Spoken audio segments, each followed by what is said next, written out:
Just so you know, I will be talking about topics that may be uncomfortable for some people, like sexual assault and rape. So please click away now if you are uncomfortable with these topics. Hi, my name is Bree. I'm a senior at Oregon High School, and I'm here to talk to you about how the school and the police of Oregon failed me, and probably many others. This speech was originally supposed to be my opportunity to share my story, to take control of what I didn't have control over, and to try to find a way to help others. The school won't let me speak at the assembly because of child protective laws, the fear that I will get harassed and bullied, and the fear of triggering other students, which, by the way, are already triggered by the other students attending the assembly. So I'm sharing my story with you all in a different setting, and I hope it makes you stop and think. I want my story to make you put yourself in my shoes. If you have never had a traumatic experience happen to you, it's hard to understand. I'm hoping my story can help people understand how that feels, so that maybe we can make a change. 3 years ago, my freshman year, I got sexually assaulted by a senior who I was dating at the time. I was 14 years old, and I never thought anything like this would ever happen to me. So I stayed silent. I was so scared to say anything about this to anyone until I found out another person had the exact same thing happen to them with the exact same boy. This is when I decided to tell my counselor what had happened. She called the school resource officer at the time into the room to get my story. I told him what had happened in detail, and I had to tell my parents, who did not know at the time. Then the officer asked me if I wanted to press charges. Me being a freshman who did not know what that meant, I told the officer, I will get back to you on that because I need to consider it. About a week later, I went back to the officer. I told him that I wanted to press charges. This is when the officer told me that I could no longer press charges because it had been too long.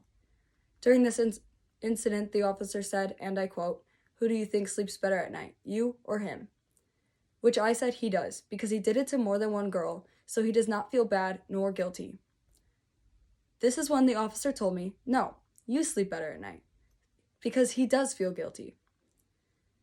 The officer basically told me that I sleep better at night, so I should just be happy. I should just get over it. The officer thought I would feel satisfaction in that statement, but it made me feel anything but that. Instead of sympathizing with my abuser, Officer G should have done his job. I want the school to wake up. I want people to know that people who get assaulted or raped, they don't just get over it. According to the School Resource Officer Program Agreement, the school resource officers are supposed to, and I quote, "The parties want the school resource officer, SRO, to receive the necessary support and training to ensure a safe school environment while building relationships, offering support, maintaining a positive educational environment, respecting the rights of students, and improving the overall school climate." SRO Agreement, page 1.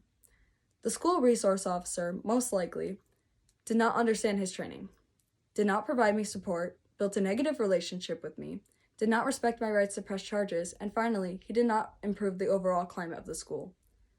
It also was brought to my attention that Child Protective Services is required to get involved in cases like this.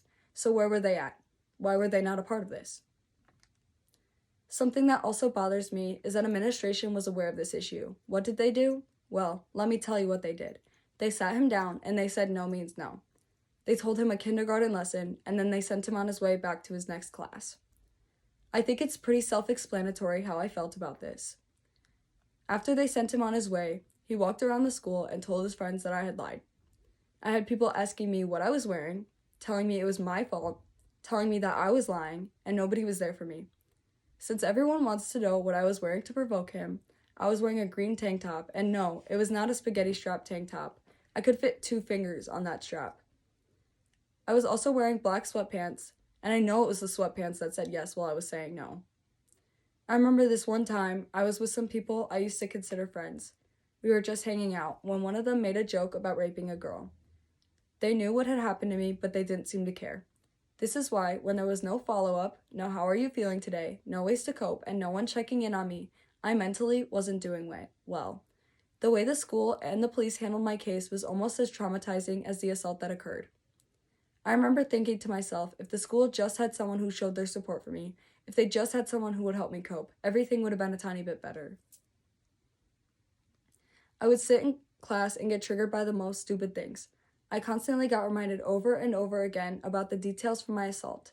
My grades started to slip and I couldn't focus in classes. How the hell was I supposed to focus in my classes? Was I just supposed to suck it up and be a big girl? Because big girls, they don't cry. They get over it and they walk it off. Every time I saw a pair of black headphones, a black and white flannel, a silver ring, and a Bucky Badger cap, I was reminded that I was a victim of sexual assault. The whole event replayed in my head like a movie, but it's not like I could just pause this horror movie. No, it had to replay in my mind over and over again. I wasn't in control of my feelings. I was confused, lost, angry, sad, and terrified. I wanted to be very clear that I did not feel safe in school, and I still don't. I want the kids at Oregon High School to realize how much their words impact each other. Just last week, I heard multiple jokes about assault and rape. Some kid would tap another kid on the shoulder and say that it was rape. You're not funny. In fact, you're making it even worse for the survivors when you tell those jokes. You're making it seem like rape is a joke, like it doesn't happen, like rape is what happens when someone taps on your shoulder. I would walk around the halls and hear multiple jokes, rape jokes, in one day. Don't you realize that these things actually happen to people? What if your little sister got raped? Or your future wife? Would you just make these jokes in front of them? I hope you wouldn't. So why would you make these jokes in front of people you don't know? You don't know what they have been through, and you don't know how your joke can hurt them. To be clear, I'm not talking about making jokes to cope with trauma. That is a different situation. I'm talking about people who make jokes about rape who have never even had it happen to them. When I heard these jokes in the halls, they made me question my own worth. These jokes made me think that it is not valid to be upset about what happened to me. But of course, it was just a joke. They didn't mean it. Then why would you even say it? A couple months after this all happened, the next semester had started and I was seated right next to my abuser in one of my classes. How come when I went to my counselor, I had to get taken out of that class instead of taking the class that I wanted to take? After all, it was his fault that I was going through all of this. Even though he graduated 3 years ago, I still cannot take that class. I won't ever forget that day. I felt so alone, sitting next to my abuser. I sat there having an anxiety attack that day, but nobody noticed. I was seated next to the boy who assaulted me. Let me say that again for the people in the back.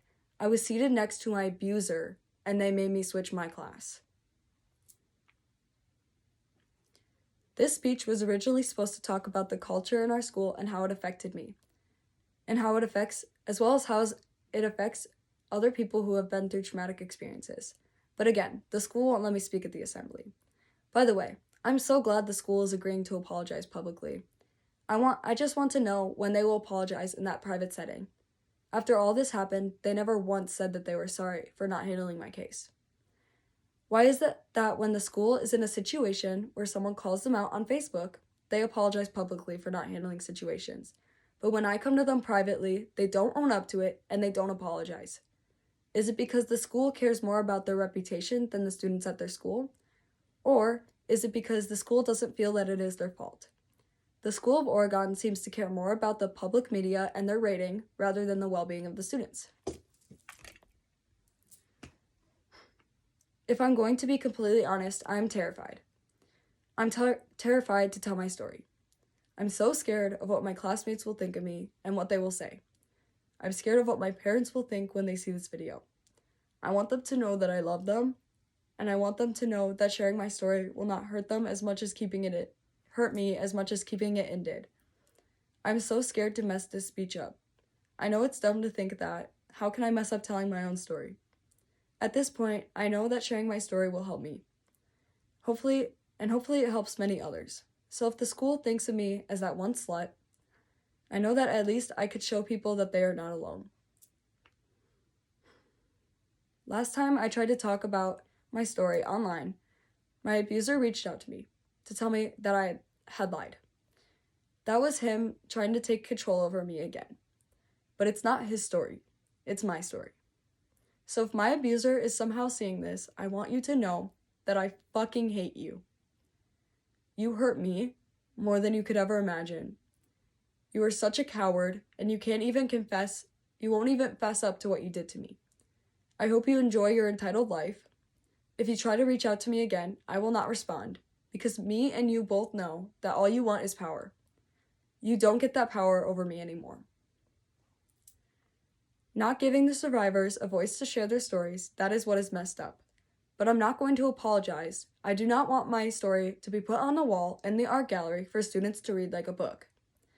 I want to tell my story out loud, fill it with all the emotions that I feel, and let the audience see how this issue affects people. I'm hoping that my story, that is what is powerful. That is what can make a difference and change the culture at our school. I'm hoping that my story can help anyone who is watching this video. To the survivors who are watching this, I want you to know that you are not alone, you are so strong, and you are doing your best. Don't let anyone try to silence you. It's your story to tell if you choose to tell it. Thank you for listening to my story and listening to what I have to say.